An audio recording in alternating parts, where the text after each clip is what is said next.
Hoy Santiago, entre la clase y la cena, me ha dejado el terreno muy preparado, porque parece que lo hubiéramos preparado juntos, nos hubiéramos sentado a armar el culto de hoy.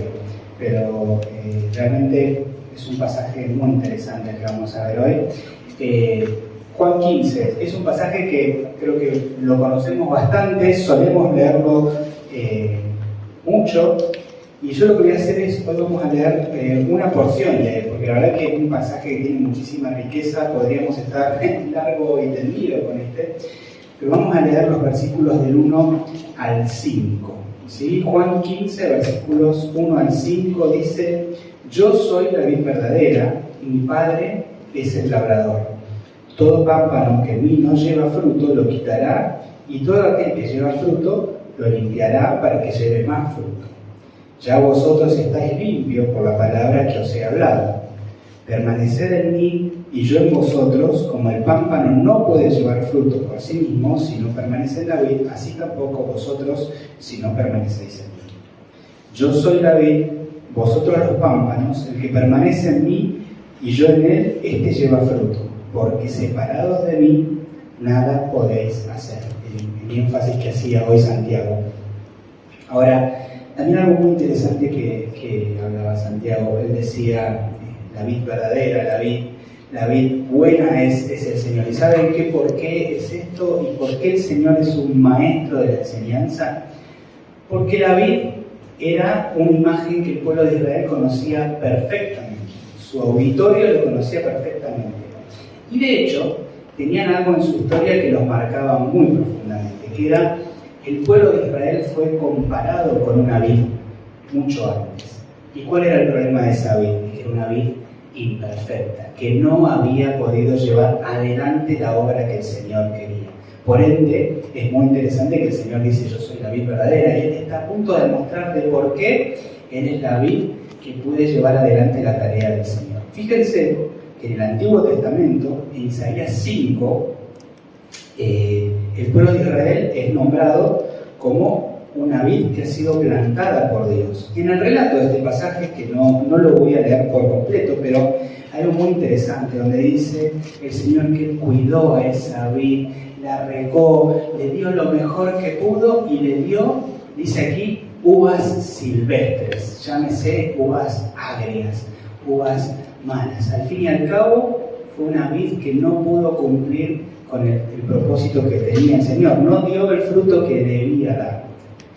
Y después, en el Salmo 80, hay una referencia nuevamente al pueblo de Israel como una vid que ha sido plantada por el Señor, traída de Egipto y plantada en la tierra prometida.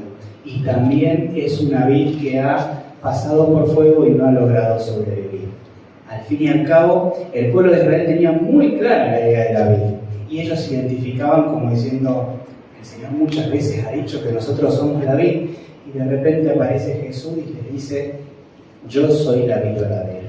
¿Saben por qué? Porque soy la vid que va a poder dar el fruto que el Señor quiere. Soy la vid que cumple lo que el Señor quiere, lo que Dios quiere. Ese pueblo que fue incapaz de cumplir con la tarea que el Señor le demandó, se encuentra frente a Jesús diciendo: yo soy la vid verdadera. ¿Sí? Y creo que es el primer ejemplo a tener en cuenta y a darnos cuenta de cómo el Señor ataca lo más profundo del corazón de los judíos para hacerles darse cuenta, y de todo su auditorio, de la importancia que Él tenía con esta figura. Siempre digo lo mismo en esta serie que estamos haciendo. No me voy a enfocar tanto ahora en los yo soy, porque lo hemos visto bastante, pero sí a ver qué mensaje nos deja la idea de la vid. Bien, ahora muchos hemos estudiado este pasaje, ¿no? Y empezamos a ver qué personajes aparecen dentro de la historia. Y yo quiero que nos enfoquemos en ver algunos componentes de esta imagen, y luego vamos a ir al texto clave que quiero que nos llevemos hoy a la mañana. La primera imagen que tenemos es la imagen de Dios como el labrador, ¿sí? Dios es el que está cuidando a la vid, es el que está dice que lleva adelante muchas tareas muy lindas, que es la de regar la planta, preparar la tierra, protegerla por si, bueno, puede llegar a caer algún granizo o algo, son tareas muy lindas. Ahora, refleja también dos tareas que no son tan lindas, o que uno diría la verdad que no son las que más nos gustaría, son las de podar y limpiar.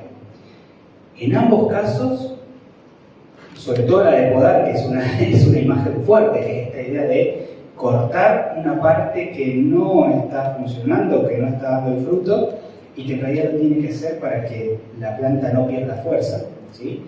Y la otra es la tarea de limpiar, que también debe ser una tarea bastante complicada, pero al fin y al cabo súper necesaria, porque esa limpieza es la que va a evitar de que puedan llegar enfermedades que puedan lastimar a la planta y quizás llevarla luego a la muerte. Ahora, es una tarea que para quien la realiza es una tarea difícil, pero para quien recibe no es para nada agradable, aún la limpieza, porque una planta no está preparada para ser marcada, tocada de esa manera, ¿no?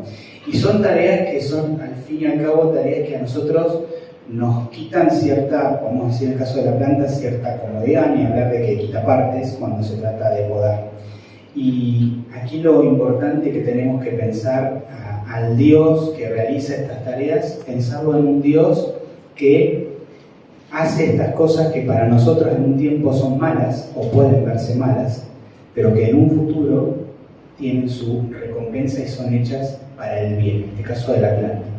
Fíjense que en Hebreos 12, versículo 11 dice: es verdad que ninguna disciplina al presente parece ser causa de gozo, sino de tristeza, pero después da fruto apacible de justicia a los que en ella han sido ejercitados.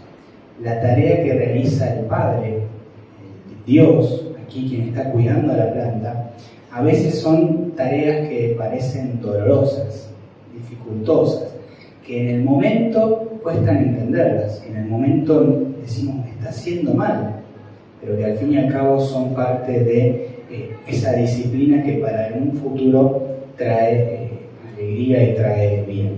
Entonces, la primera imagen que el Señor les muestra es la imagen del labrador, de quien cuida la planta, que anteriormente, cuando Él les hablaba de que el pueblo de Israel era la vid, también estaba la figura de un Dios que se preocupaba, que cuidaba esa planta, que no trajo buenos frutos. Y en esta vamos a ver que sí trae buenos frutos, pero la imagen se repite. Ahora, la siguiente figura o la siguiente parte que podemos ver en esta ilustración son las ramas, ¿no? Y las ramas, al fin y al cabo, ¿quiénes son? Somos nosotros, son las personas, son los hombres, según lo que aquí dice. Ahora, importante entender de que las ramas, como todos, no tienen vida propia en esta imagen. Las ramas dependen en su vida para vivir y para llevar fruto, e inclusive para el simple hecho de poder estar ahí, dependen de la planta. La vitalidad viene de esa planta. Y fíjense que ellos en un momento pensaban de que la planta, ¿quién era? La vid era el pueblo de Israel. Y muchas veces ese pueblo pensaba de que por el simple hecho de pertenecer a ese pueblo, ellos eran alguien, ellos tenían derecho a algo, ellos tenían un lugar. Y que fíjense que nosotros en nuestro tiempo a veces nos pasa lo mismo, porque yo voy a estar en la iglesia, yo soy alguien, yo puedo estar. Al fin y al cabo, nosotros podemos estar en esta iglesia y podemos compartir mucho, pero al fin y al cabo nosotros no somos nada porque somos esta iglesia, nosotros somos algo porque estamos unidos a la vida. Y la vida y el sentido de esa planta, y yo como rama de esa planta, no depende de si vengo a la iglesia de aquí o allá. Depende de si yo estoy unido a la planta y si yo dependo de los nutrientes o la vida que es Cristo. Entonces, también yo creo que ha sido un golpe duro para los judíos que escuchaban este mensaje, porque al fin y al cabo les estaba diciendo, no se trata de estar unidos o ser parte del pueblo, se trata de que estén unidos a mí. Ahora yo soy el camino real, ¿no? La siguiente imagen es la imagen del fruto, aparecen los frutos. Y bueno, claramente el pasaje nos muestra, y toda la Biblia nos lleva a pensar siempre en que una vida que está unida a Cristo, una vida unida a Él, es una vida que lleva fruto. Ahora, siempre es lindo pensar y entender cuando dice la palabra fruto, qué dimensiones abarca ese fruto, ¿no? Tenemos obviamente el relato del fruto del Espíritu en Gálatas, ¿sí? 5:22, donde nos dice que el fruto del Espíritu es amor, gozo, paz, paciencia, benignidad, bondad, fe, mansedumbre, templanza, que contra tales cosas no hay ley. Entonces, la primera dimensión que vemos que aquí el Señor está llamando, está intentando decir de que aquellos que están unidos a Él tienen que llevar frutos, y esos frutos se reflejan en una vida que es cambiada, una vida que empieza a demostrar cómo empieza a comportarse de una manera diferente. Pero muy relacionado a la parte de la limpieza que veíamos recién, podemos pensar en los frutos como un proceso de santificación, porque de hecho es lo que es la limpieza que marca aquí que el Padre tiene que hacer, que el labrador tiene que hacer sobre las hojas, sobre las plantas. Ese es un proceso de limpieza, es un proceso de santificación constante. Fíjense, Romanos 6:22 dice: mas ahora que habéis sido liberados del pecado y hechos siervos de Dios, tenéis por vuestro fruto la santificación y como fin la vida eterna. Otra dimensión que se abre de esta idea del fruto, no solamente pasa por la cuestión de características personales de la persona que empieza a tener una personalidad más parecida a lo que Dios quiere, sino que también es una persona que es santificada, ya el pecado no gobierna sobre él, y al fin y al cabo también ese fruto no solamente tiene una dimensión aquí en esta vida, sino que también tiene una dimensión eterna. ¿Bien? El fruto. Y finalmente podemos pensar en el desafío que daba el Señor en Mateo 28, 19 y 20, también entender el fruto como un llamado a compartir ese mensaje del Señor. Creo que a veces tomamos muy a la ligera la palabra fruto, ¿no? Y lo pensamos como que no son obras, son cosas, pero fíjense que tiene varias implicancias, ¿no? Tiene implicancias en lo personal, en la persona, como también tiene implicancias en el campo, en la parte de la espiritualidad de la persona, en la trascendencia, en la eternidad con el Señor y en el poder compartir con los demás. Eso es el fruto del cual habla este pasaje. Un fruto muy profundo, muy importante. Y los que alguna vez estudiamos matemáticas en la escuela, ¿se acuerdan de esta frase que decía: el orden de los factores no altera el producto? Bueno, en este caso el orden de los factores sí altera el producto. Hay muchas corrientes dentro de la fe en las cuales se ha intentado decir de que porque hay frutos, entonces hay vida con el Señor, hay vida eterna, ¿no? Entonces ponen en un primer lugar los frutos por sobre esa relación con el Señor, esa gracia con el Señor. Y aquí este pasaje lo deja súper claro, muy claro. Para que puedan haber frutos, primero tiene que estar la conexión. Por ende, es muy importante entender a la luz de este pasaje, e inclusive muy en relación con el famoso pasaje de Efesios, ¿sí? 2:8 y 10, que dice, 2:8 a 10, que dice: porque por gracia sois salvos por medio de la fe, y esto no es de vosotros, pues es don de Dios, no por obras para que nadie se gloríe, porque somos hechura suya, creados en Cristo Jesús para buenas obras, las cuales Dios preparó de antemano para que anduviésemos en ellas. El orden aquí de los factores sí altera el producto. El fruto no es antes de, porque al fin y al cabo la planta es primero que el fruto. Y la planta, la vid, es el Señor. Por eso es la vid verdadera. Es el origen de todo buen fruto. ¿Bien? Ahora, el pasaje de Juan 15 es un pasaje muy amplio. Y podríamos estar semanas enteras hablando sobre este pasaje, y no es la intención, porque si no se van a aburrir y se van a cansar de mí. Entonces, lo que yo quiero hacer fundamentalmente hoy es enfocarme en un aspecto de este pasaje que Santiago me hizo una preparación e introducción muy clara al respecto. Y es el versículo 5. A mí el versículo 5 es un versículo que me marca absolutamente de lo que el Señor está hablando en este lugar. Él dice que yo soy la vid, vosotros los pámpanos, el que permanece en mí y yo en él, este lleva mucho fruto, porque separados de mí nada pueden hacer. Y yo quería hacer hoy mucho hincapié en esta idea de que nosotros tenemos que tener una dependencia absoluta de esa vid verdadera, porque es la única que realmente nos lleva a un camino de vida. Ahora, pensar en la idea de esta dependencia, ¿no? Esta dependencia de la vid, la dependencia de Cristo, y pensarla de varias maneras, ¿no? Y en primer lugar, yo la quiero pensar como una vida que está en una comunión constante con el Señor. Al fin y al cabo, una rama que está unida a una planta y que está siempre conectada, recibiendo los nutrientes de ahí. Fíjense que lo más interesante de todo esto es que no solo la palabra a nosotros nos desafía a hacerlo de esta manera, sino que finalmente el Señor es tan bueno que también en su palabra nos da las herramientas para poder llevar adelante esta vida de comunión con Él. Fíjense que Filipenses 4:6 dice: por nada estáis afanosos, si no sean conocidas vuestras peticiones delante de Dios en toda oración y ruego y con acción de gracias. Primera cuestión, una vida de dependencia absoluta con Cristo, una comunión constante con Él. Ya tenemos la primera gran herramienta que el Señor nos dio, que es la oración. Él nos dice que podemos acercarnos a Él por cada una de nuestras cuestiones y estar en constante comunión con Él. Una herramienta muy interesante.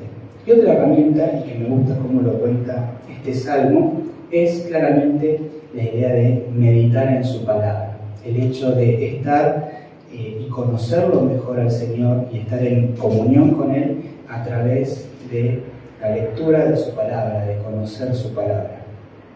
Y el Salmo 1 lo dice de una manera muy interesante. Dice: bienaventurado el varón que no anduvo en consejo de malos, ni estuvo en camino de pecadores, ni en silla de escarnecedores se ha sentado. Fíjense que un poco quita toda la idea de quitemos toda esta cuestión humana, volviendo a pensar esto, no porque pertenezcas a este lugar o seas otro. Nada de eso vale realmente, dice, sino que en la ley de Jehová está su delicia, y en su ley medita de día y de noche. Será como árbol plantado junto a corrientes de aguas, que da su fruto en su tiempo y su hoja no cae, y todo lo que hace prosperará.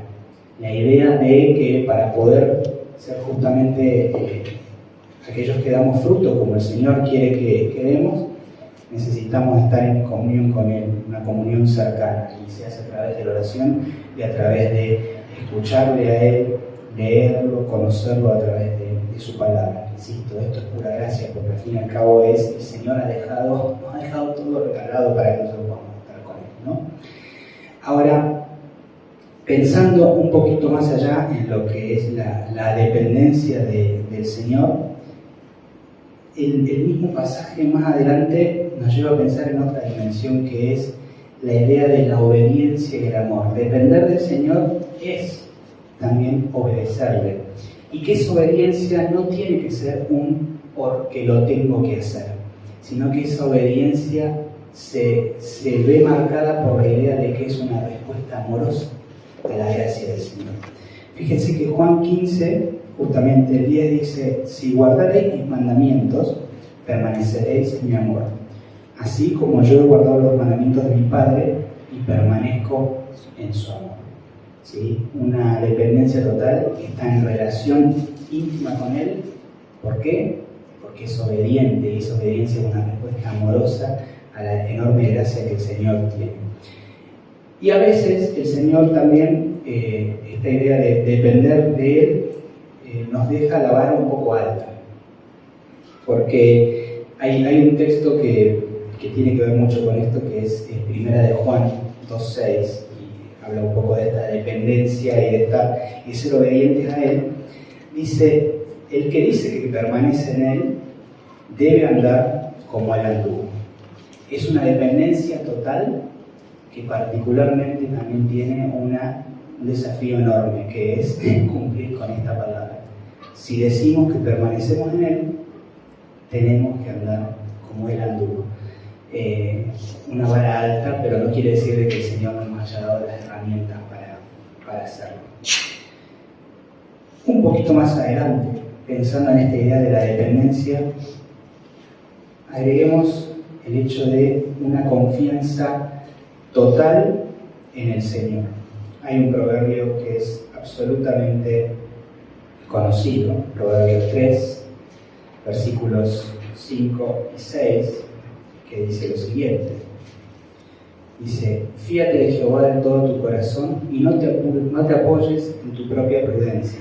Reconócelo, de todos tus caminos y Él enderezará tus veredas. No seas sabio en tu propia opinión. Teme a Jehová y apártate del mal. Una confianza total en que la sabiduría no viene ni de mí, ni de otros que puedan guiarnos, sino de que al fin y al cabo la verdadera sabiduría viene del Señor. Es una confianza que se establece en el principio de la sabiduría que justamente marca el libro de Proverbios. Pero es una confianza total que da un paso más todavía, y que el apóstol Pablo nos dejó una idea muy importante sobre esto, porque si había una persona que uno diría que tenía una relación con el Señor muy cercana y que realmente vivía por fe en todo lo que hacía y en todos sus caminos, era Pablo. Y uno diría, bueno, entonces el Señor estaba con él y le decía todo que sí, todo que sí, todo que sí. Y fíjense que el apóstol Pablo en 2 Corintios, cuando le manda la carta a la iglesia, él hace referencia a algo que le estaba pasando. Que él le había dicho al Señor, él había orado 3 veces al Señor pidiéndole por aquel famoso aguijón en la carne que tenía. Y él la respuesta a esto, fíjense que él dice, y me ha dicho, esto es 2 Corintios 12, versículos 9 y 10, y me ha dicho, bástate mi gracia, porque mi poder se perfecciona en la debilidad. Por tanto, de buena gana me gloriaré más en mis debilidades, para que repose sobre mí el poder de Cristo. Por lo cual, por amor a Cristo, me gozo en las debilidades, en afrentas, en necesidades, en persecución, en angustia, porque cuando soy débil, entonces soy fuerte. Esto es saber depender del Señor y tener confianza absoluta en la soberanía y el poder de Dios. Esto es ser una rama que está muy bien unida a esa planta, a esa vid verdadera, que lo tiene muy claro. Y que si la planta dice de que bástate en mi gracia, es bástate en mi gracia. Y es un ejemplo que nosotros tendríamos que tener de parte de Pablo, en esa idea de que nuestra dependencia es también una confianza total, porque muchas veces encaramos la dependencia desde el punto de vista de decir, y el Señor proveerá todo, y el Señor va a hacer todas las cosas para bien, lo cual es una gran verdad. Pero a veces nos olvidamos de pensarlo desde esta perspectiva, desde alguien que se encuentra con un aguijón en la carne y que tiene que responder diciendo, o tiene que escuchar la respuesta del Señor, bástate en mi gracia. Eso es una dependencia total, una confianza absoluta. Y es uno de los llamados que el pasaje nos da a nosotros en esta idea de depender del Señor, ¿sí? Una dependencia del Señor, entonces, en 3 características, ¿no? Una comunión total con el Señor, una obediencia en respuesta amorosa al Señor y una dependencia del Señor que es una confianza total a ese Dios. Pero bueno, el Señor tiene siempre en su palabra algo que habla mucho de su gracia, que es, aun cuando nos confronta con la idea de que tenemos que depender absolutamente de Él y que sin Él no somos nada, aún en eso podemos ver sus promesas. Siempre tiene algo más para nosotros, algo más que es sin duda un desafío, pero algo para nosotros. Y en el mismo Juan 15, en el versículo 8, dice, en esto es glorificado mi Padre, en que llevéis muchos frutos y seáis así mis discípulos.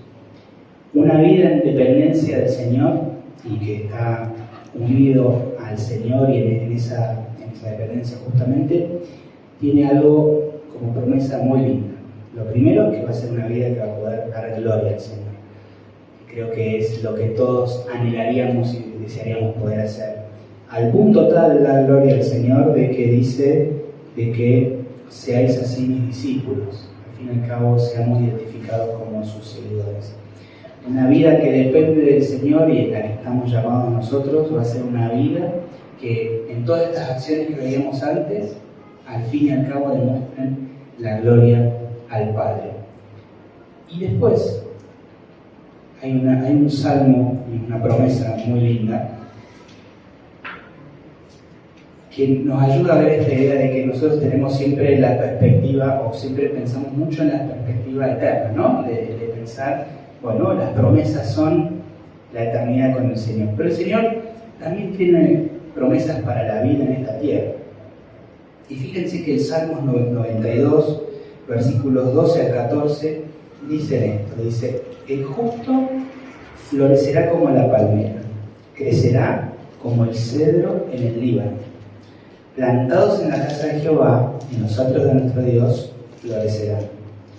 Aún en la vejez fructificarán, estarán vigorosos y verdes. Una vida en dependencia del Señor, una vida unida a Él, una vida que sigue al Señor, no solamente tiene la promesa del futuro, que la eternidad que es más que clara y la conocemos. Esta dependencia con el Señor, esto estar unidos con el Señor, vivir la vida que Él nos demanda, no es solamente, como decíamos hace un rato, de cumplir mandamientos por cumplir, sino que al fin y al cabo es una vida que nos desafía a vivir y nos da como promesa una buena vida. Porque lo que el Señor nos demanda no es simplemente para cumplir. Lo que el Señor nos demanda y nos pone con desafíos porque sabe y conoce que es lo mejor para nosotros. Por eso se tiene que tomar a veces el trabajo de limpiar la hoja, y seguramente cuando limpia la hoja raspa y duele y puede que se sienta que se lastima un poquito, pero ese trabajo es necesario porque nos ayuda a crecer y nos ayuda a justamente tener una buena vida en Él. Y yo veo a Juan 15 como la respuesta a un desafío, porque cualquiera diría, acá el Señor nos está diciendo que si no estamos unidos a Él no podemos hacer nada. Cualquiera diría, bueno, me está diciendo algo malo, nos está diciendo algo, che, qué difícil lo que me está diciendo. Pero en realidad yo lo veo como la respuesta a una demanda del Señor. Y fíjense, en Colosenses 1, 9 y 10, es el desafío que tenemos nosotros. Dice: por lo cual nosotros desde el día que lo oímos no cesamos de orar por vosotros y de pedir que seáis llenos del conocimiento de su voluntad en toda sabiduría e inteligencia espiritual. Y fíjense el versículo 10. Para que andéis como es digno del Señor, agradándole en todo, llevando fruto en toda buena obra, creciendo en el conocimiento de Dios. Y sigue el pasaje.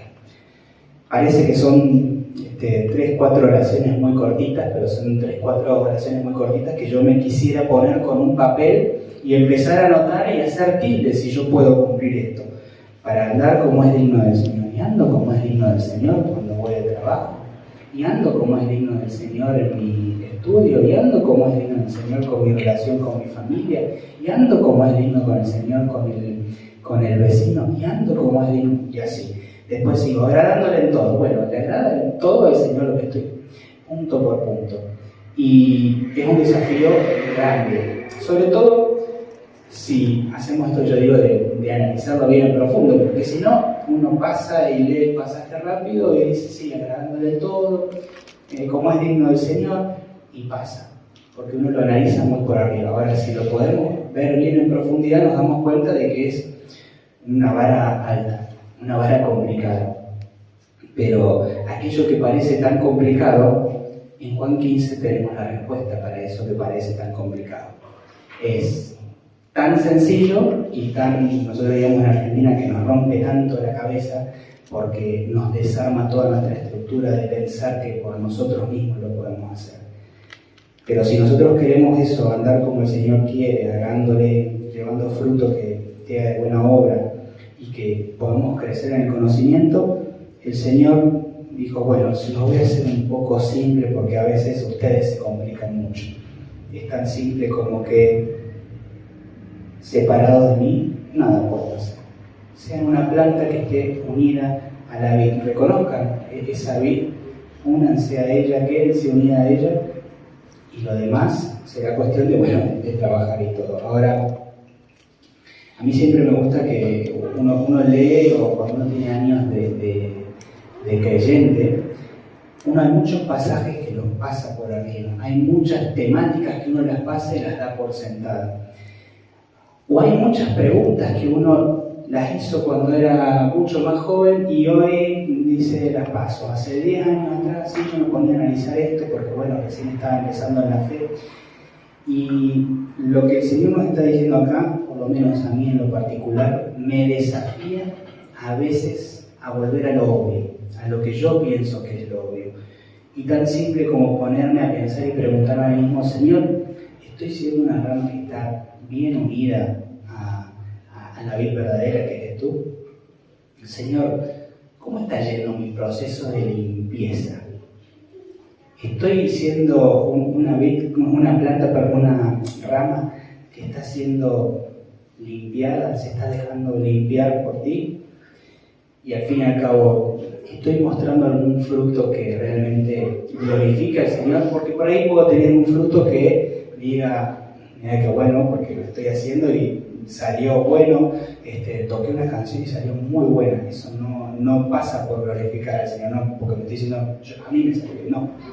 Estoy dando frutos que realmente glorifiquen al Señor. E insisto, a veces son preguntas que son muy obvias y temas que son muy obvios y los damos por sentados. Y muchas veces en la palabra el Señor hacía esto, confrontaba a la gente con temas muy obvios y los hacía volver a pensarlos y mirarlos desde su perspectiva. El Señor dice que Él es la vid verdadera. ¿Por qué? Porque en un pasado el pueblo de Israel había sido llamado a ser la vid y en más de una ocasión demostró que no había podido cumplir la tarea que el labrador había pedido. Por eso es que Él tuvo que venir y decir, yo soy la vid verdadera.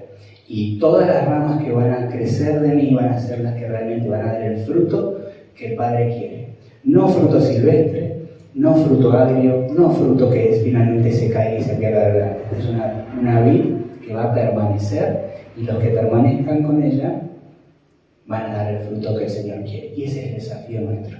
El Señor nos ha dado, como yo decía, herramientas tremendas. Y hoy, pensando en esta idea, simplemente me quiero quedar, porque, como decía, es muy profundo el pasaje, dependamos de esa vid, ¿sí? Ya vimos que es la vid buena, que es la vid verdadera, la que puede hacer que salgan frutos muy lindos. Debe ser una de las uvas más ricas. No sé cuál varietal de vino podrá salir de ahí, pero sin duda es la mejor. Y el desafío del Señor para nosotros es dependamos de esa vid, unámonos a esa vid, porque ya sabemos que sin Él no podemos hacer nada. Oremos.